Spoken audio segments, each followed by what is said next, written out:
ബംഗാൾ ഉൾക്കടലിലെ ചുഴലിക്കാറ്റ് കേരളത്തെ ബാധിക്കില്ല എന്ന് കേന്ദ്ര കാലാവസ്ഥാ വകുപ്പ്. ചുഴലിക്കാറ്റിന്റെ സഞ്ചാരം ആന്ധ്രാ തീരത്തേക്കാണെന്നും ഇന്നും നാളെയും സംസ്ഥാനത്ത് ഒറ്റപ്പെട്ട മഴയ്ക്ക് സാധ്യതയുണ്ടെന്നും കേന്ദ്ര കാലാവസ്ഥാ വകുപ്പ് അറിയിച്ചു.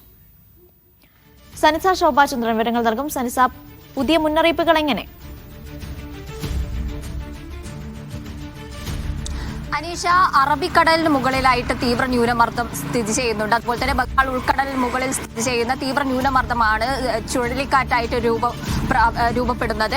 ആന്ധ്രാ തീരത്തേക്കാണ് ഇതിന്റെ സഞ്ചാരപാതം. അതുകൊണ്ട് തന്നെ കേരളത്തെ ഈ ചുഴലിക്കാറ്റ് ബാധിക്കില്ലെന്നാണ് കേന്ദ്ര കാലാവസ്ഥാ വകുപ്പിൽ നിന്ന് ലഭിക്കുന്ന വിവരം. ഇന്ന് കാസർഗോഡ്, കണ്ണൂർ ജില്ലകളിൽ മാത്രമാണ് യെല്ലോ അലർട്ട് പ്രഖ്യാപിച്ചിരിക്കുന്നത്.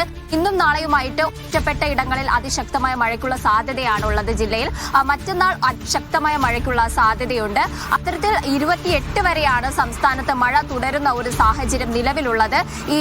ഈ ചുഴലിക്കാറ്റിന്റെ സ്വാധീനം കേരളത്തെ അതിശക്തമായ ഒരു മഴയിലേക്ക് കടക്കില്ല എന്നാണ് കരുതുന്നത്. മറ്റന്നാൾ മാത്രമാണ് സംസ്ഥാനത്ത് അതിശക്തമായ മഴയ്ക്കുള്ള സാധ്യതയുള്ളത്.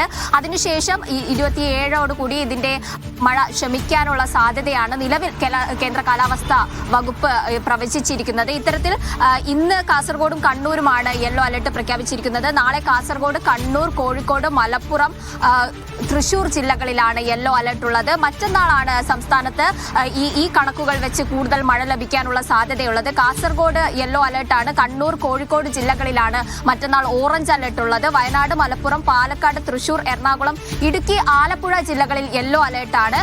28-ാം തീയതിയോടുകൂടി തന്നെ മഴ ശമിക്കാനുള്ള സാധ്യതയാണുള്ളത്. 28-ാം തീയതി എറണാകുളം, ഇടുക്കി, ആലപ്പുഴ, പത്തനംതിട്ട, കൊല്ലം, തിരുവനന്തപുരം ജില്ലകളിലാണ് യെല്ലോ അലർട്ട് ഉള്ളത്. 28ഓടുകൂടി തന്നെ മഴയ്ക്ക് ശമനമുണ്ടാകും. അത്തരത്തിൽ ഈ തീവ്ര ന്യൂനമർദ്ദം അറബിക്കടലിനും ബംഗാൾ ഉൾക്കടലിനും രൂപപ്പെട്ട തീവ്ര ന്യൂനമർദ്ദമോ ചുഴലിക്കാറ്റോ കേരളത്തെ ബാധിക്കില്ല. 28ഓടുകൂടി തന്നെ മഴയ്ക്ക് ശമനമുണ്ടാകുമെന്നാണ് കേന്ദ്ര കാലാവസ്ഥാ വകുപ്പിന്റെ മുന്നറിയിപ്പ്. അനീഷ.